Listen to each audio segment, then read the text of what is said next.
Hello बच्चों, welcome back to my YouTube channel. आज हम लोग क्या कहते हैं क्लास 10th का अध्याय नंबर 15 हमारा पर्यावरण करने वाले हैं। तो बच्चों, पर्यावरण का मतलब क्या होता है? पर्यावरण का मतलब वह सभी चीज़ें होती हैं जो हमें घेरे रहती हैं। यानी कोई भी चीज़ जो हमें घेर के रखती है वो पर्यावरण में रहती है। जैसे हमें पेड़ पौधे, सभी जीव जंतु हमें घेर के रखते हैं, और सभी जैविक एवं अजैविक घटक यानी कि वायु और तापमान, आर्द्रता, ये सभी चीज़ें ये अजैविक है। जैविक जिस वस्तु में जान हो, जैसे पेड़ पौधे, जीव जंतु, है ना, ये सब हमें घेर के रखते हैं। ठीक है जी। तो ये जैविक एवं अजैविक घटक शामिल है। जैविक व अजैविक घटकों के पारस्परिक मेल से पारितंत्र बनता है। जो जैविक और अजैविक घटक जब मिलते हैं तो एक पारितंत्र का निर्माण होता है। जैसे कि एक समुद्र है। समुद्र क्या है? अजैविक। समुद्र में कुछ छोटे छोटे पौधे होंगे, वो जैविक में आ जाते हैं। तो जैविक में आ जाते हैं, फिर वो पौधों के छोटे छोटे कीट उधर पैदा हो जाते हैं, तो वो खाते हैं। अब फिर उनकी वजह से मछलियाँ पैदा होती हैं, तो मछलियाँ उनको खाती हैं। मछलियों को कौन खाएगा? बगुले खाएंगे, है ना। तो एक ये पारितंत्र का निर्माण होता है। यानी ये सभी जीव एक दूसरे पर निर्भर है। एक पारितंत्र के में सभी जीव भोजन के लिए एक दूसरे पर निर्भर होते हैं। जैसे कि एक पारितंत्र है, उसमें सभी जीव, कोई भी जीव हो, वो भोजन के लिए एक दूसरे पर निर्भर रहेगा। जैसे जब वो भोजन करेगा तो एक दूसरे पर निर्भर ही रहेगा। अब जैसे कि हम भी निर्भर हैं। हम किस पे निर्भर हैं?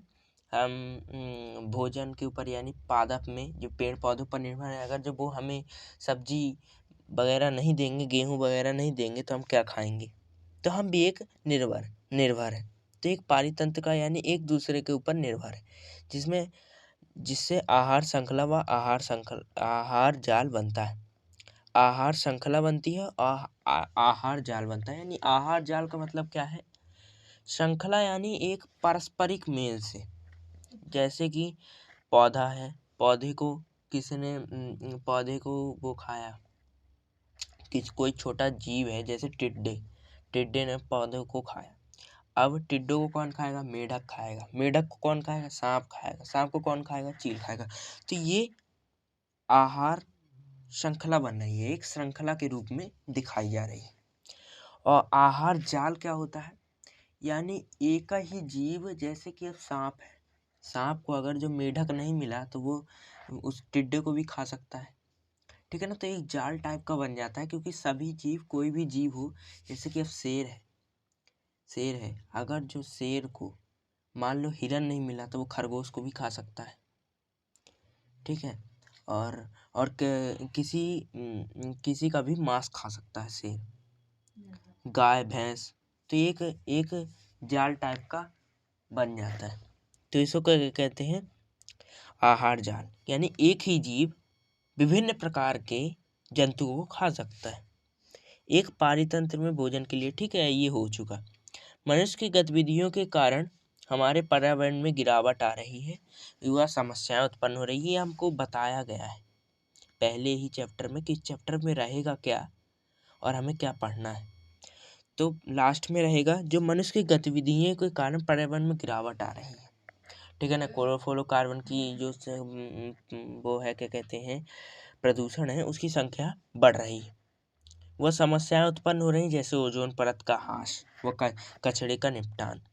ओजोन परत का ह्रास भी हो रहा है, छिद्र हो रहा है। अंटार्कटिका में छिद्र हो चुका है, जिससे पराबैंगनी किरणें हमारे जो मनुष्य होता है उसके शरीर में पड़ती हैं, और विभिन्न विभिन्न प्रकार के रोग होते हैं।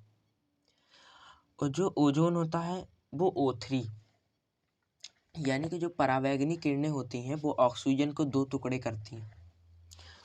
करती हैं।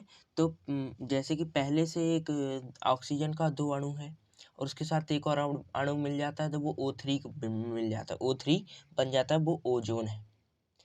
ठीक है। तो ओजोन के बारे में जानकारी अभी हम नीचे तरफ जाएंगे तो बताया जाएगा। और प्रदूषण की वजह से भी ओजोन परत में ह्रास होता है। ठीक है ना। और कचरा, आप जानते हैं हर घर से कचरा निकलता है, रोज हर घर से कचरा निकलता है। आप जानते हैं ये कचरा इकट्ठा कहाँ होता होगा? तो यही सब चीज़ें हैं, इसीलिए कहते हैं कि हरे डब्बे में डालें, नीले डब्बे में डालें, हरे डब्बे में गीला कचरा डालें और नीले डब्बे में सूखा कचरा डालें। तो यही सारी चीज़ें होती हैं। और एक होता है पारितंत्र। पारितंत्र किसे कहते हैं? परिभाषा: एक क्षेत्र के सभी जीव व जैविक घटक मिलकर एक जीव, यानी पारितंत्र किसे कहते हैं? परिभाषा: एक क्षेत्र के सभी जीव व अजैविक घटक, जो कोई एक क्षेत्र है उसके सभी जीव व अजैविक घटक मिलकर एक पारितंत्र का निर्माण करते हैं। इसलिए एक पारितंत्र में जैविक यानी जीवित जीव व अजैविक घटक जैसे तापमान, वर्षा, वायु, मृदा आदि से मिलकर बनता है। अब कोई आपसे पूछे पारितंत्र की परिभाषा बताइए, तो आप कैसे बनाए? एक ही क्षेत्र के सभी जीव व अजैविक घटक मिलकर एक पारितंत्र का निर्माण करते हैं। इसलिए एक पारितंत्र जैविक यानी जीवित जीव व अजैविक घटक जैसे तापमान, वर्षा, वायु, मृदा आदि से मिलकर बनता है। पारितंत्र के प्रकार, यानी पारितंत्र के दो प्रकार होते हैं। पारितंत्र के दो प्रकार होते हैं: प्राकृतिक पारितंत्र और मानव निर्मित पारितंत्र। प्राकृतिक पारितंत्र क्या होता है? पारितंत्र जो प्रकृति में विद्यमान रहता है। जो पारितंत्र है वो प्रकृति में विद्यमान है, यानी प्रकृति में ही पहले से ही पाया गया है। जैसे जंगल, सागर, झील। जंगल आप बनाने जाते हैं, आप पेड़ पौधे लगाते नहीं, अपने आप ही पेड़ पौधे आते हैं। जब वर्षा का टाइम होता है वो कितने बड़े बड़े पेड़ पौधे आ जाते हैं। झील वगैरह होती। सागर आपने बनाया है? नहीं। तो ये प्राकृतिक पारितंत्र है, ठीक है। और मानव निर्मित पारितंत्र क्या होता है? वो पारितंत्र जो मानव द्वारा निर्मित होते हैं उन्हें हम मानव निर्मित पारितंत्र कहते हैं। जैसे खेत तो आपने ही बनाया है, उसमें से भी खेत को टिड्डे निकलेंगे, टिड्डे से क्या होगा? टिड्डे को और कोई जीव खाएगा, फिर खेत खलियाने में बड़े बड़े सांप भी रहते हैं, फिर वो खाएंगे, तो एक पारितंत्र का निर्माण होता है। और जलाशय, आप एक क्या कहते हैं, स्विमिंग पूल वगैरह बना लेते हैं, उसमें भी छोटे छोटे कई जीव होते हैं। और बगीचा, और जैसे कि अब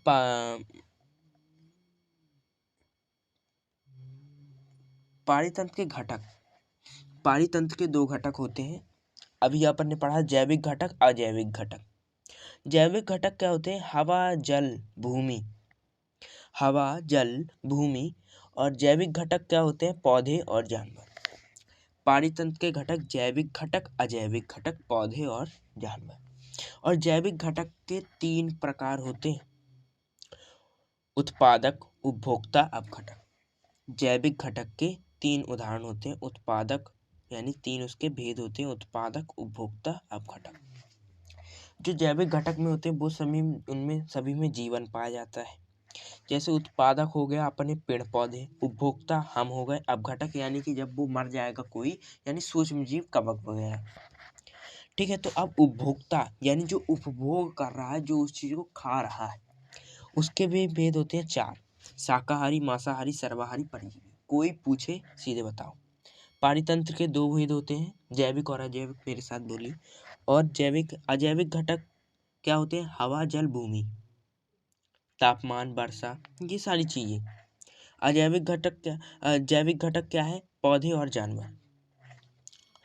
ये पौधे और जानवर जिनमें जीवन व्याप्त हो, ठीक है ना। फिर जैविक घटकों के ये 3: उत्पादक, उपभोक्ता और ये अपघटक, ये 3 उसमें बांटा गया, ठीक है। उत्पादक पेड़ पौधे, उपभोक्ता हम, अपघटक सूक्ष्म जीव वगैरह जो हमें, अब जैसे कि कोई जानवर है, एक पौधा है, अब जैसे कि पौधे को खाया खरगोश ने। अब मान लो खरगोश को किसी वजह से वो मर गया, तब वो उधर डला थोड़ी रहेगा, नहीं, उसका अपघटन हो जाएगा। उसको सूक्ष्म जीव जो वगैरह रहेंगे वो क्या कहते हैं, उसको खा पी कर प्रकृति में मिला देंगे और उसके पोषक तत्व भूमि पे रहेंगे, ठीक है ना।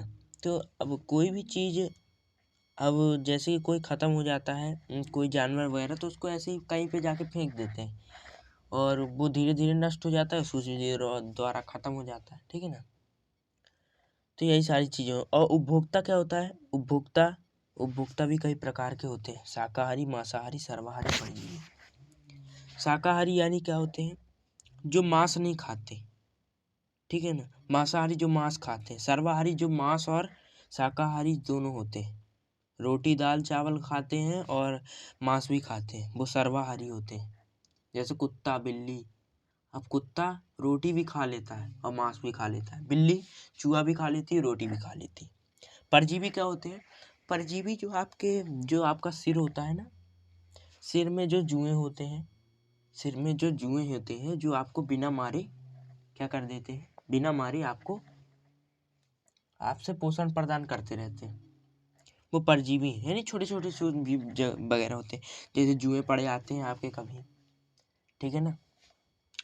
जुआ तो इसका सबसे बड़ा उदाहरण है, जो आपके बालों में रहता है छोटा सा, आपको मारता वारता नहीं है, लेकिन आपको क्या कर रहता है, आपसे पोषण ले रहा है, वो आपको चूस रहा है, आपका सिर का जो माइंड का जो बढ़िया बढ़िया है ना, उसका खून, तो वो लेता रहता है और अपना पोषण प्रदान करता है, बढ़िया खाता पीता है, रहता है, लेकिन आप फिर हो गया उसको ख़त्म कर देते हैं किसी द्वारा। और सिर में बहुत खुजली होती है, क्यों?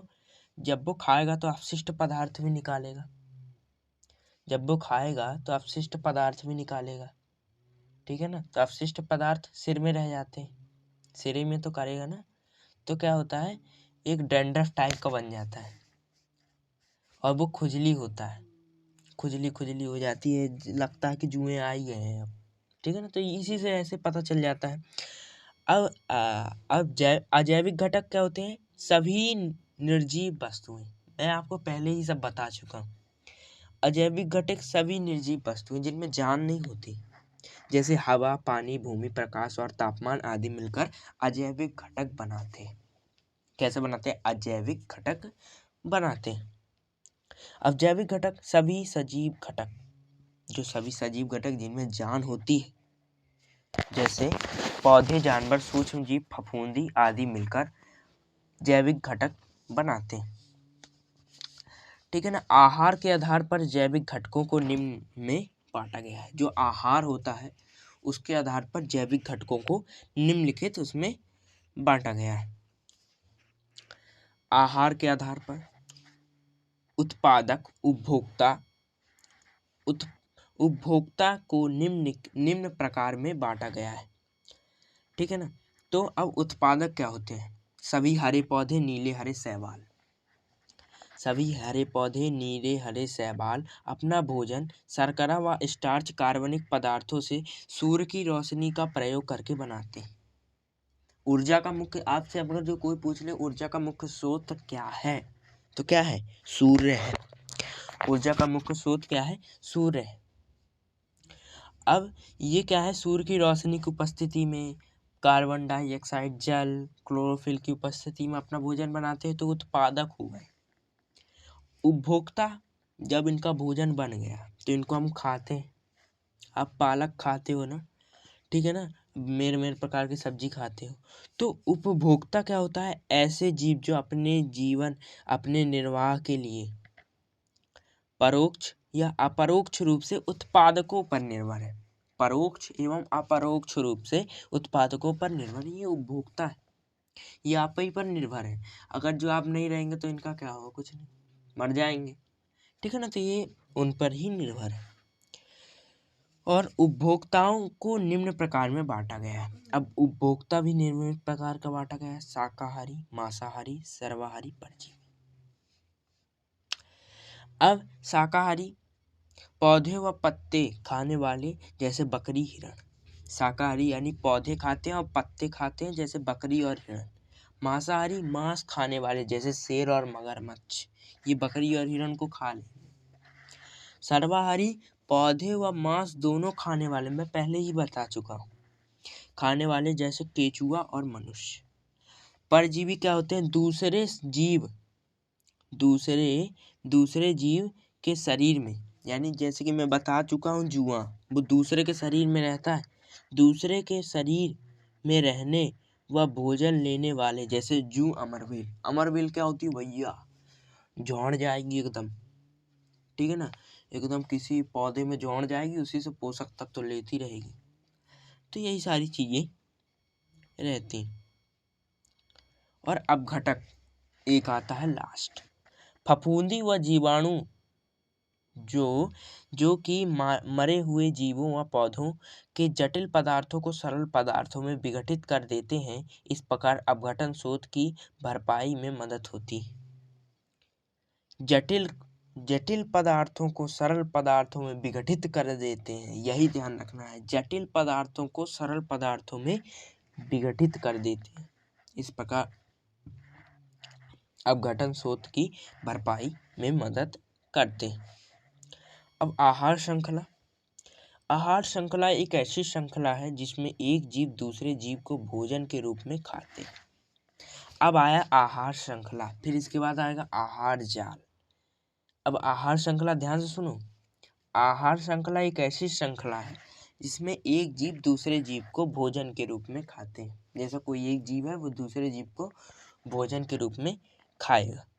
आहार श्रृंखला एक ऐसी श्रृंखला है जिसमें एक जीव दूसरे जीव को भोजन के रूप में खाता है। उदाहरण, घास, हिरण, शेर। घास खाएगा हिरण, हिरण को खाएगा शेर, ठीक है ना। ये एक श्रृंखला बन गई। एक आहार श्रृंखला में उन जैविक घटकों को जिनमें ऊर्जा का स्थानांतरण होता है वह पोषी स्तर कहलाता है। एक आहार श्रृंखला में उन जैविक घटकों को जिनमें ऊर्जा का स्थानांतरण होता है वो पोषी स्तर कहलाता है। एक पोषी स्तर से दूसरे पोषी स्तर तक ऊर्जा का प्रभाव होता है, ठीक है ना। जैविक घटकों में, किसमें होता है? जैविक घटकों में।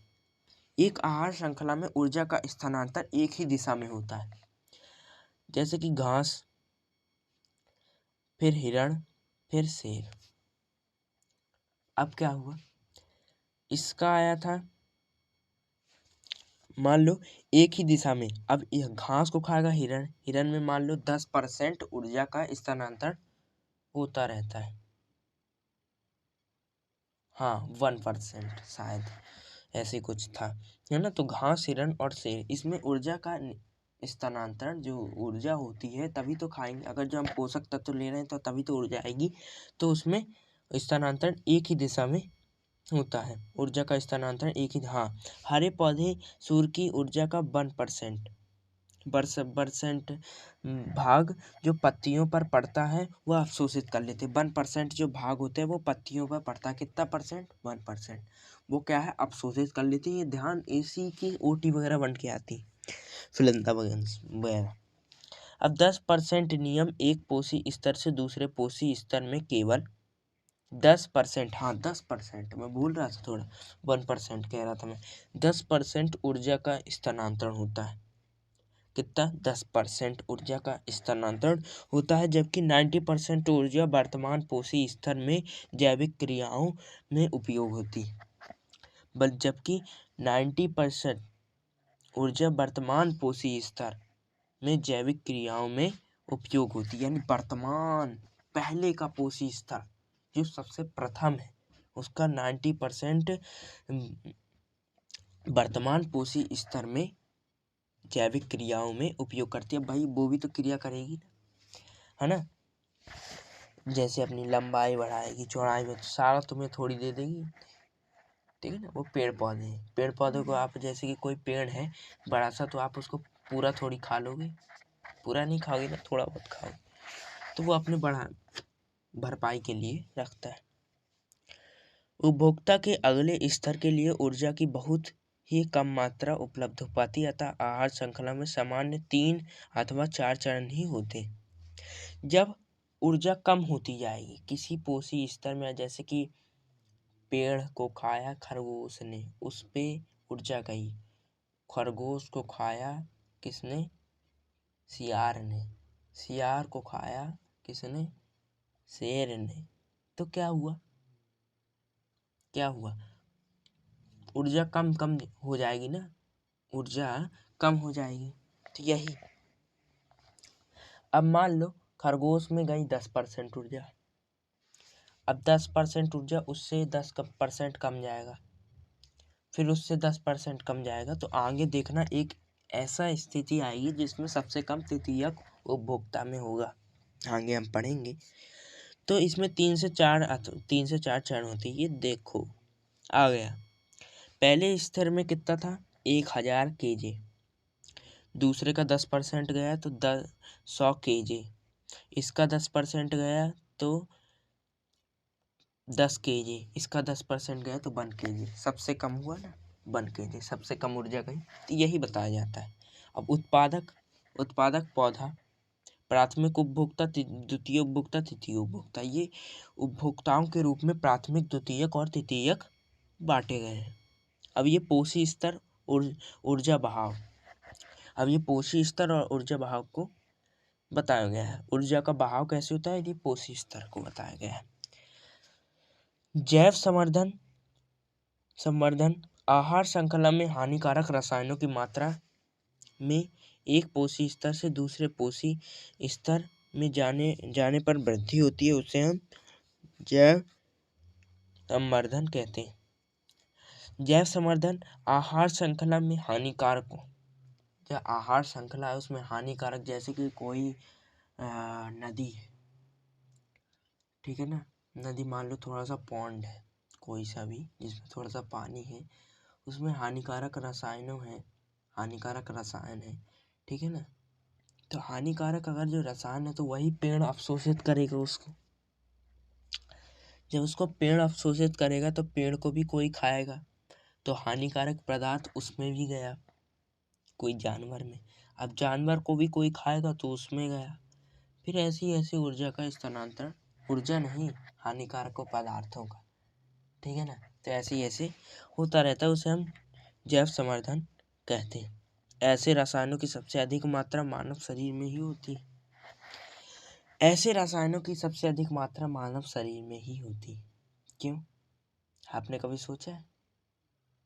ये बताइए कि अगर जो कोई एक पौधा है, जैसे मूली का एक पौधा है, मूली क्या कहते हैं, ऊर्जा ग्रहण कर रही है। किसमें से ऊर्जा ग्रहण कर रही है, जल में से। जो जल है उसमें हानिकारक जैव रसायन है। तो आप 10 मूली एक साथ खाओगे तो सबसे ज्यादा किसमें रहेगा, एक मूली खाओगे तब तो मान लो कम है, सही है, लेकिन 10 मूली एक साथ एक ही मानव खाएगा तो उसमें तो ज्यादा जहर आ जाएगा ना। यही बात है। तो सबसे अधिक इसमें मानव में रहता है, ठीक है ना। तो आहार श्रृंखलाएं आपस में प्राकृतिक रूप से जुड़ी हुई। आहार जाल क्या होता है, आहार श्रृंखलाएं आपस में प्राकृतिक रूप से जुड़ी होती हैं, जो एक जाल के रूप धारण कर लेती हैं। आहार जाल किसे कहते हैं, आहार श्रृंखलाएं आपस में प्राकृतिक रूप से जुड़ी होती हैं, जो एक जाल का रूप धारण कर लेती हैं, उसे आहार जाल। आहार श्रृंखलाएं आपस में प्राकृतिक रूप से जुड़ी होती हैं, आपस में प्राकृतिक रूप से जुड़ी होती हैं, जो एक आहार जाल का रूप धारण कर लेती हैं, उसे हम आहार जाल कहते हैं। जैसे सांप है, क्या है, सांप मेढक को भी खा सकता है, चूहा को भी खा सकता है। मेढक तितली को भी खा सकता है, और तितली तिलचिड्डा, ये तितली भी कह सकते हैं इसको, कोई वो नहीं। तो तितली पौधों को खाएगी, ठीक है ना। और सांप चील को खा सकता नहीं, चील सांप को खा सकता है, और चील चूहा को भी खा सकता है। एक जीव बहुत सारे जीवों को खा रहा है, एक से अधिक। लोमड़ी खरगोश को भी खा सकती है, खरगोश तो पौधे को खाता है, खरगोश को चील भी खा सकता है। हुआ ना भाई।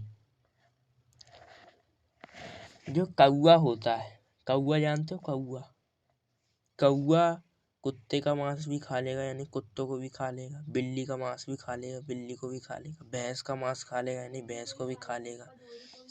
सबको खा लेगा, ठीक है ना। पर्यावरण की समस्याएं, पर्यावरण में बदलाव हमें प्रभावित करता है, और हमारी गतिविधियां भी पर्यावरण को प्रभावित करती हैं। इससे पर्यावरण में धीरे धीरे गिरावट आ रही है, जिससे पर्यावरण की समस्याएं उत्पन्न होती हैं। जैसे प्रदूषण, वनों की कटाई। ओजोन परत। ओजोन परत पृथ्वी के चारों ओर एक रक्षात्मक आवरण है जो कि सूर्य से हानिकारक पराबैंगनी प्रकाश को अवशोषित कर लेते हैं। इस प्रकार से यह जीवों की स्वास्थ्य संबंधी हानियां जैसे त्वचा कैंसर, मोतियाबिंद, कमजोर परीक्षण तंत्र, पौधों का नाश आदि से रक्षा करती है। मुख्य रूप से ओजोन परत समताप मंडल में पाई जाती है जो कि हमारे वायुमंडल का ही हिस्सा है।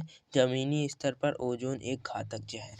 ओजोन अगर जो ये ऑटोस्फेयर में होता है, यानी बहुत ऊपर होता है हमसे, लेयर होती है, पृथ्वी की कई लेयर पाई जाती हैं, उसके ऑटोस्फेयर में होता है, जो क्या करता है, सूर्य के प्रकाश से आने वाली पराबैंगनी किरणों से रक्षा करता है। क्या करता है? रक्षा करता है। तो अगर जो ये धरती में जहाँ हम रहते हैं, धरती में रहता है ही, लेकिन जहाँ हम रहते हैं जो हमारी लेयर है, अगर जो ये उसमें आ जाए तो ये घातक जहर के बराबर है। ठीक है ना? तो वैसे कि तो है, तो ये बहुत उपयोगी। अब देखो, ओजोन का निर्माण निम्नलिखित प्रकाश रासायनिक क्रियाओं का परिणाम है। O2 में पराबैंगनी विकिरण, पराबैंगनी यानी पराबैंगनी किरणें पड़ी तो ये O+O यानी 2 O में बट गया। जब O2+O मिलता है तो O3 यानी ओजोन का निर्माण होता है। सीधी बात मैंने पहले ही बता दिया था। आगे, ओजोन परत का ह्रास। ओजोन परत का ह्रास 1985 में पहली बार अंटार्कटिका में ओजोन परत की एक मोटाई में कमी देखी गई थी, जिससे ओजोन छिद्र के नाम से जाना जाता है। ओजोन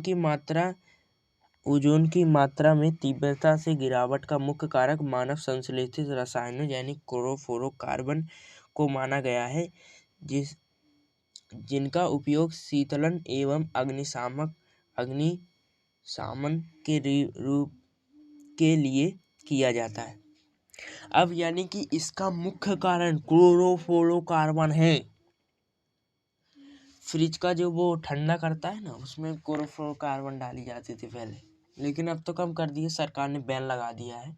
क्योंकि अगर जो ये इसमें छेद हुआ ज़्यादा बड़ा तो तुम इंसान ही चला जाएगा, मान लो कई सारी बीमारियां होंगी, सब कष्ट से मर जाएंगे, फिर क्या। ठीक है ना? तो इसीलिए पर्यावरण में हमें ज़्यादा पेड़ पौधे लगाएंगे। जब ज़्यादा पेड़ पौधे लगाएंगे, प्रदूषण कम होगा, तो पेड़ पौधे क्या होंगे, हमें ऑक्सीजन देंगे। ऑक्सीजन वायुमंडल में ज़्यादा रहेगी, जिससे ओजोन का निर्माण होगा और हम भी स्वच्छ, प्रकृति भी स्वच्छ, सब अच्छा। ठीक है ना?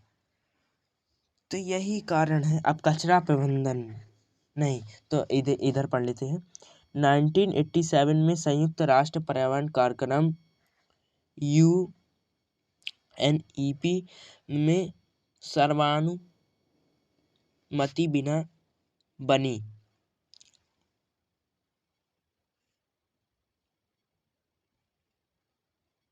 सेल्फसी के उत्पादन को 1986 के स्तर पर ही सीमित रखा गया।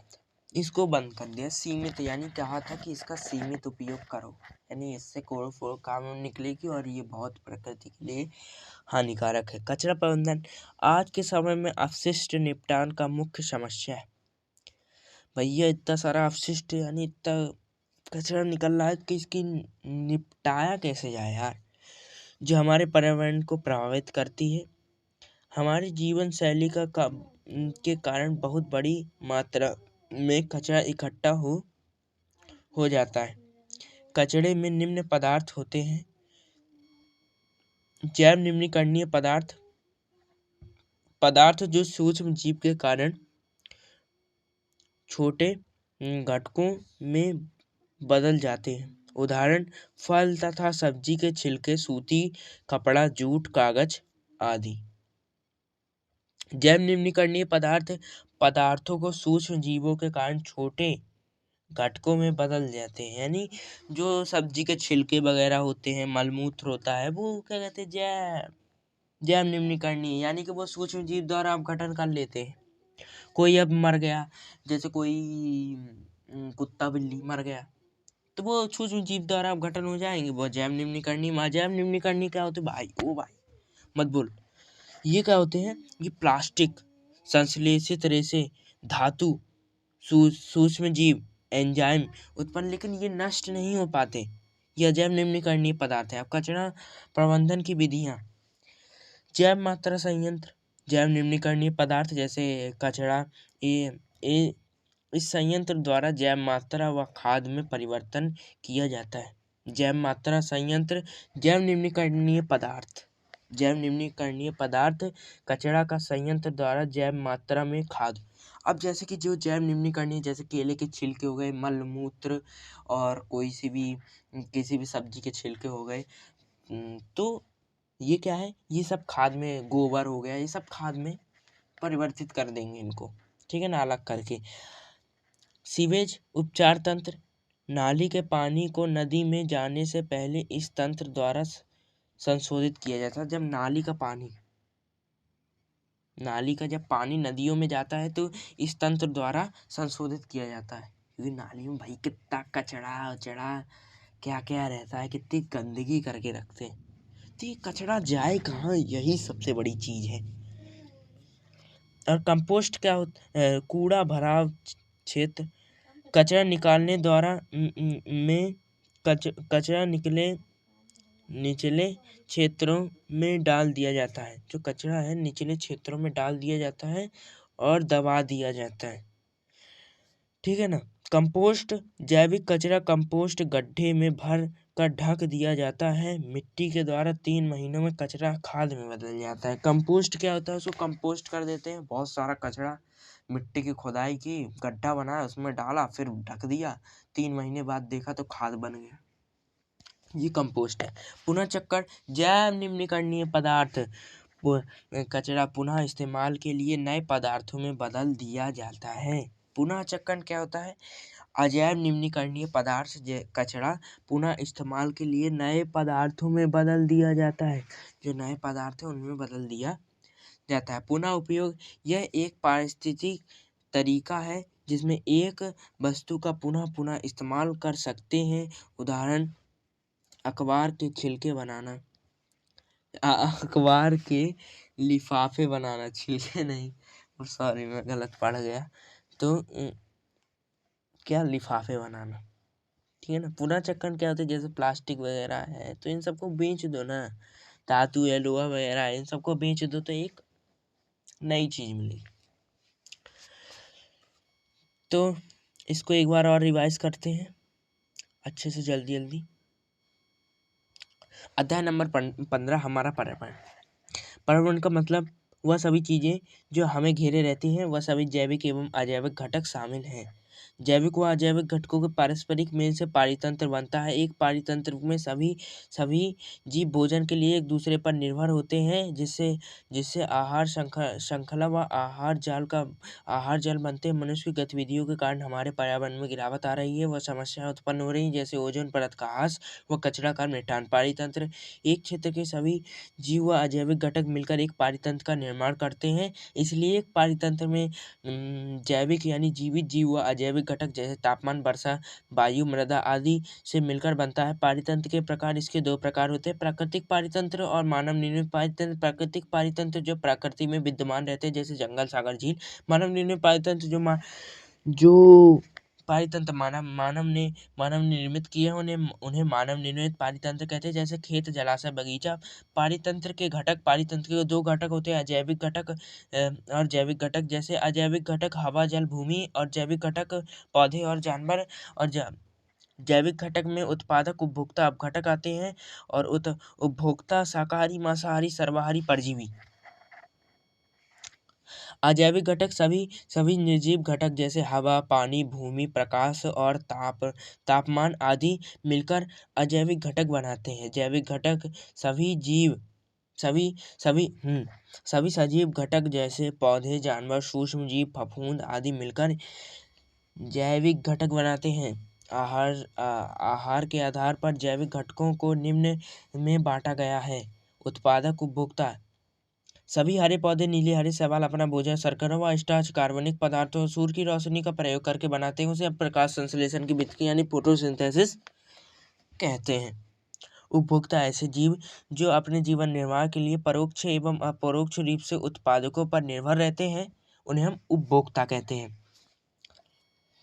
अब उपभोक्ताओं को निम्न प्रकार में बांटा गया है: शाकाहारी, मांसाहारी, सर्वाहारी, परजीवी। शाकाहारी पौधे व पत्ती खाने वाले जैसे बकरी और हिरण। मांसाहारी मांस खाने वाले जैसे शेर और मगरमच्छ। और सर्वाहारी पौधे व मांस दोनों खाने वाले जैसे कौवा, मनुष्य। परजीवी दूसरे जीवों के शरीर में रहने व भोजन लेने वाले जैसे जू और अमरबेल। जू और अमरबेल, जू और अमरबेल,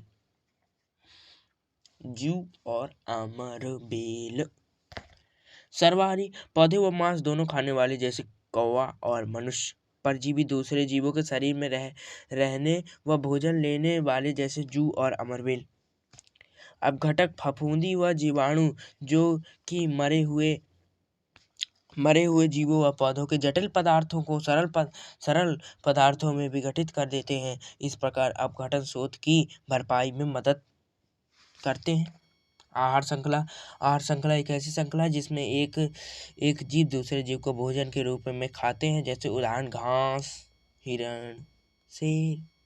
एक आहार श्रृंखला में उन जैविक घटकों को जिसमें ऊर्जा का स्थानांतरण होता है वह पोषी स्तर कहलाता है। एक आहार श्रृंखला में ऊर्जा का स्थानांतरण एक ही दिशा में होता है।